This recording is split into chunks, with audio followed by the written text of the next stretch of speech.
Welcome back. Now, inflation and the rise cost of living remains an important economic issue in Namibia during the 2025-2026 inflation year, which is the general increase in price of goods and services. It reduces people's purchasing power and makes everyday necessities more expensive. Although Namibia's inflation rate averaged about 3.5% in 2025 and slowed to around about 3.2% towards the end of the year, many households still face high living costs. Key expenses such as housing, electricity, water, transport, and food continued to increase, with housing and utilities being among the biggest contributors to inflation. Even small price increase can significantly affect families, especially those with lower incomes. Now, joining us with more this morning is Economist Gabriel Erastus to share on what this inflation means on everyday Namibians' pockets. Good morning, sir. Thank you so much for making time to speak to us. Yes, good morning to you. Thank you for having me. Okay. Now, I think before we dive into this inflation trend in the country, maybe just to contextualize what inflation is, how important is it for ordinary Namibians to understand what inflation is, and when we hear the consumer price index, what does that mean? And how would you perhaps see what are the causes that drove up really inflation? You know, in the last financial year, we say it was at 3.5, ends up at 3.2. For some who are earning perhaps more, might have reduced, but the ones who are at the bottom might be struggling. So even a 0.5 decimal increase means so much to them. Yeah. Look, the inflation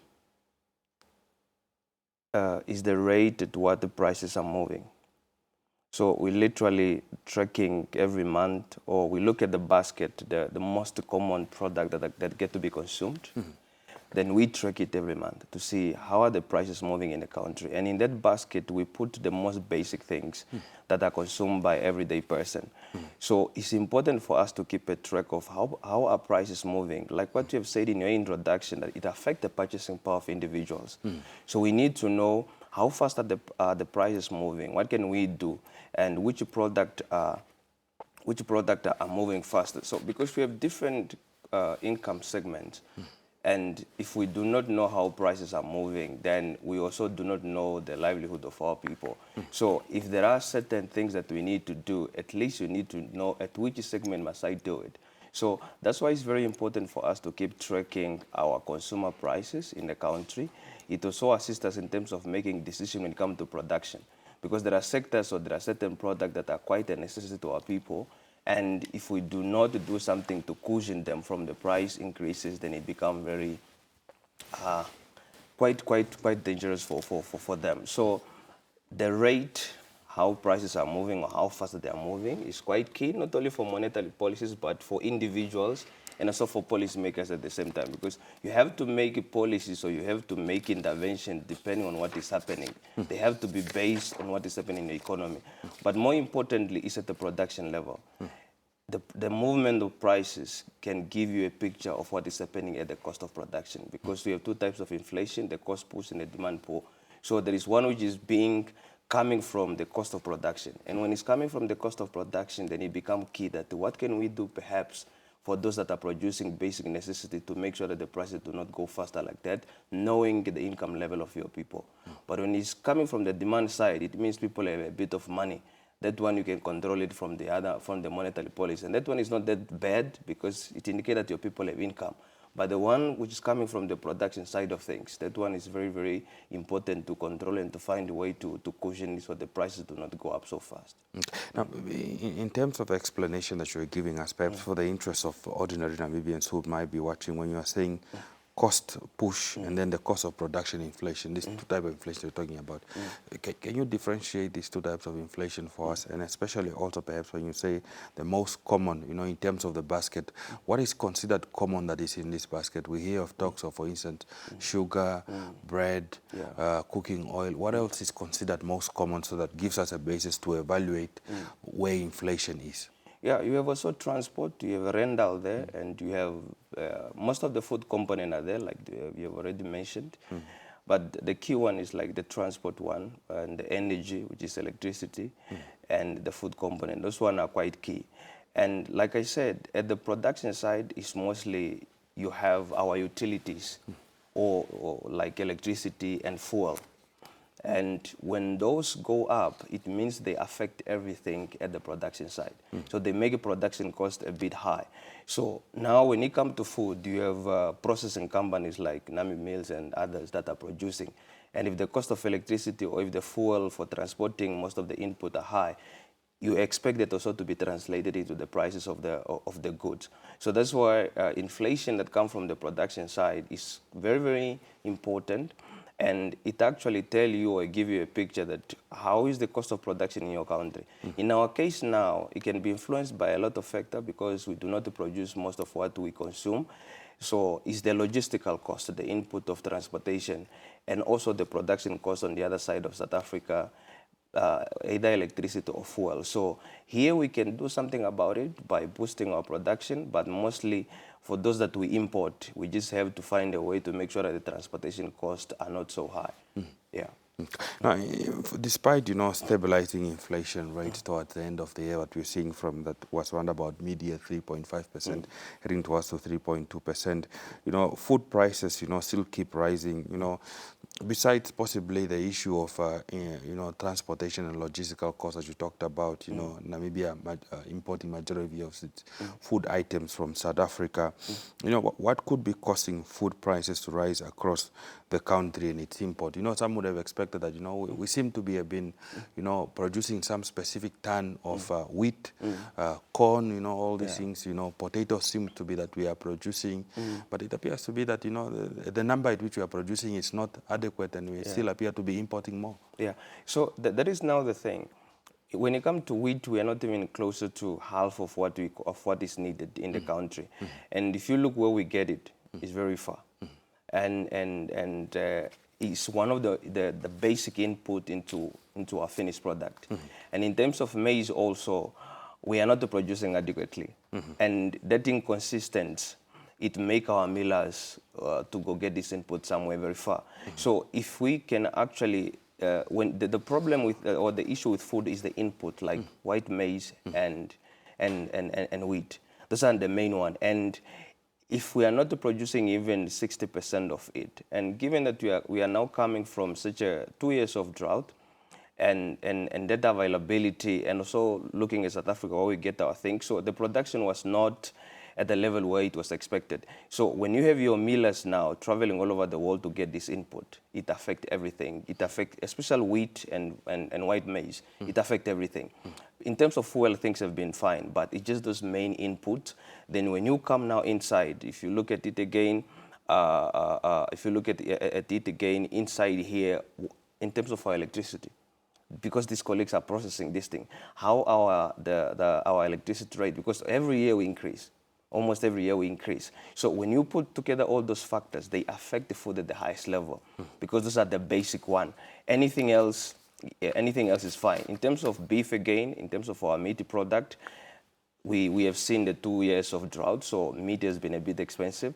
And in terms of alternative, our poultry industry is yet to get there. So in terms of balancing the act, so yeah, it's a bit tricky still. So you expect the food prices not to move in a direction like others. They always stay there. When you look within the consumer basket, other products are able to go down as fast as you can. But until such a harvesting season where we indicate the tonnage that we are harvesting inside, and also what South Africa is doing, and also in the international wheat market, then you do not expect the food prices really to change much. So a lot definitely still needs to be done to be able to stabilize these prices. Yes, definitely domestic, because we have the capacity, we have the land, and the Namibia agronomic is doing really quite good, just like what you mentioned in potatoes. But we are still not there. If you look at the producers of potato that we have, they still have to get to the medium scale. And that's why it's really good what they come up now for the subsidy for the potato. We are hoping that in the next 2 years, we will definitely get that capacity. And to utilize our different climate, because we have the Zambezi, we have the central north, then we have the south. So it means that we are able to cushion ourselves, not to produce only seasonally, but to use our different climate to be able to produce all year. To produce all year so that we stop with the importation. Let's talk about how inflation specifically affects food security among low-income households, because we presume that, even if, in comparison to a high-earning household that possibly maybe has, there was a statistics last year that we see that talks about that, in terms of that bracket of households which are considered high income, it starts from about 50,000 and above in terms of income households, and that they might thrive obviously much better, but obviously when it comes to low-income households, inflation, it still affects them. What's the difference between these two households? Because one would assume that if the price of goods are low, regardless whether the household is low income or high income, the cost of coming to food should basically be the same. Yeah, and when we look at food security, we think it's only about supply. Now, the food security has two components, yes. Supplying adequately and also the cost of food. So people can be food insecure because they cannot afford. So that is now the difference. We only look at supply, how much we are producing, but also if the cost of food is high, it means I'm also food insecure. So, and majority of our people, if you look at it, the biggest employer are retail and wholesalers. And so, and if you look at their salaries, it's not more than 5,000. If you remove other things, the average should be around 3,000 to 4,000. Then if you go in a shop, filling a basket, a trolley of goods, just the basic, like probably 5 of them, it will already be more than 1,000. So now, if my average salary is around 3,000 to 4,000, you spend 1.3 on food. Then you have the transportation, because which is already taking around 1.5. So it make the livelihood of the low income actually very, very difficult. So they're actually not living, they are just surviving. So you're literally just going to work to buy food. And actually that basket of goods change when you're a kid or you're a kid. Because now you have every day to include something for the bag when she or he is going to school. So you probably, if you have a kid, you probably spend 2,000 or 500 more compared to the person with no kid. So if within the inflation, when we are seeing inflation changing or going down, we should always look at the food component, especially the staple food. And we should always look at the transport. So we have to put them together, and also the cost of energy. Because it's electricity, it's the transportation, it's food. Those three, they cannot be separated. So my income level is juggling between those three. So unless all of them change together, then we can say the life of those low income is better. But if only one changing, then we do not expect so much changes. Because it just means I'm just moving the income to buying from ram to add butternut if the prices of transport or electricity go down a bit. But we have seen that the electricity is not really changing what to go down. And you cannot again change your income based on petroleum changes because they are just monthly. They are too volatile for you to adjust your income. So there is no really much change within your basket or within how much you spend. Indeed. Now, especially talking about this volatility, especially when it comes to fuel and transport costs. I mean, we're seeing now that the U.S. government had abducted, obviously, President Maduro of Venezuela, who's the largest, in terms with the barrels of oil within their country, obviously also influence, the ability to influence the market. We're seeing now the war that's between Israel, the United States, and Iran. What is the possible impact, especially when it comes to the energy supply with regards to Namibia? We know we talk about oil and gas. We still haven't yet started production. We're still consuming and importing majority of this, and also perhaps looking at the income that you're talking about of those who might be working in the wholesale and retail. These wages appear to be stagnant, although these sectors play a crucial role. Why isn't this sector really changing, especially for those who work so hard to ensure that we have the basics that we are able to pick up in the shops? Yeah, they say it's a beautiful world and it's a cruel economy. When you come to the energy supply, we are definitely affected because we import mostly from Qatar, Indonesia, and also the Middle East. And if it's from Qatar and Saudi, it's definitely through the Strait of Hormuz. So we are directly affected by that. Unless we go now to Indonesia and others that have refinery, but also them, they get their crude to refine it from the Middle East. So we are definitely affected of that. And I think from within this week, I think pricing in terms of goods is already coming through. Because everybody who is importing, they are already pricing in. So we expect large under-recoveries between what we are selling inside and what is being sold there. And that under-recovery go direct now to the farmer who use diesel. It go directly to the truck driver who get the product inside. So it go directly to the irrigation system, which use diesel. So then definitely the prices of goods are going to go up. Unless really we have to cushion, we have to find a way, because we always balance the situation when the under recovery, when the gap is bigger. I just do not know how our reserves are, but I think we've been doing well, and I think we should be able to cover that. And I think government should be meeting, because this is a big one. And like I said, it goes straight to Anikas, in which produce some of our energy, which use diesel. It go directly to that manufacture processing using electricity, using diesel again. So the cost of production definitely is going to go up, and the inflation that we talk about that come from the production side, it definitely now kicks in. Are there no alternatives in terms of supply, for Namibia to look at, other than depending on the Strait of Hormuz, which is really under constraint because of this war? Yeah, we have around 3 to 4 of our bulk fuel importers. The Total Energy and the Vivo and the others and the Namco.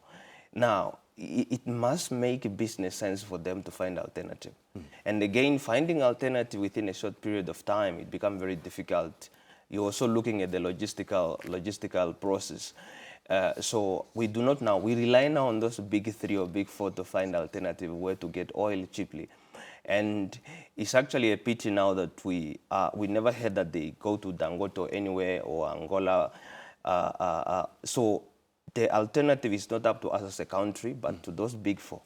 If they can find where they can get better or an alternative in a shorter period, that is what we are relying on. Otherwise, it's just us actually stepping in to cushion the under recovery. Okay. Now, finally, unfortunately, we're running out of time. The issue of fuel prices again is expected to rise this week.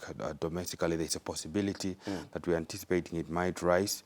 What are the recommendations, especially from government, to see if they can mitigate any cushions to, be seeing the fragility of the Namibian economy and its dependence on other factors, and also with regards to the issue of housing and electricity and fuel costs, which we talked about being a major contributor to inflation. These rental increases, especially in urban areas where you are seeing even a 2-bedroom going on average 8,000 Namibian dollars. It's affecting the cost of living for young professionals and students. We had heard about the rent control board, but we haven't yet seen prompt action. What do we need to do, especially to ensure that, even when there are fragilities in the economy, we should be able to try and protect these people who are contributing to the tax base, which we are seeing that it's already sort of suppressed. And remember, as long as NAMRA can collect revenue out of this tax base, then government funding again, for programs will continue to go beyond 12.5 billion, for instance, in the current budget to finance the deficit within our budget, and it will likely grow. Yeah, so I'll start to 4. Like I said, I'm sure the government officials have already met or they are meeting, because if they don't, it will be too late. The under recovery is expected to go bigger, meaning the difference between domestic prices and outside there. So we have already to look at what we have. We needed to step in. There is no option for us to shift the prices to the consumers. They cannot afford it. And we're not just talking about the consumer, but the producers and the manufacturers. So we have to find a way to cushion them already in terms of oil prices under recovery. And not only for 1 month, probably for 2 months, depending on how long that escalation is going to go. In terms of rental, we fix, please, go faster to supply. Go first to land servicing. And if you see that we have serviced enough land, we have supported enough suppliers, and they still can't, then that is when you can jump to control prices. Because right now, you have not fixed the supply, and you're already talking about controlling. Because what are you controlling if the volume that is coming to the market is not there? So you have to look at each specific town. How many houses are they pushing almost every month or 2 months? And if they are pushing enough volume and still the property developers are charging high prices, then you can control. Fix supply first, work on supply. Then when you know that there is enough volume going into the market at every segment, then you can now go in and control. Well, Gabriel Erastus, thank you so much for making time to speak to us this morning. It's always a pleasure. All right, man. Thank you for having me. Okay.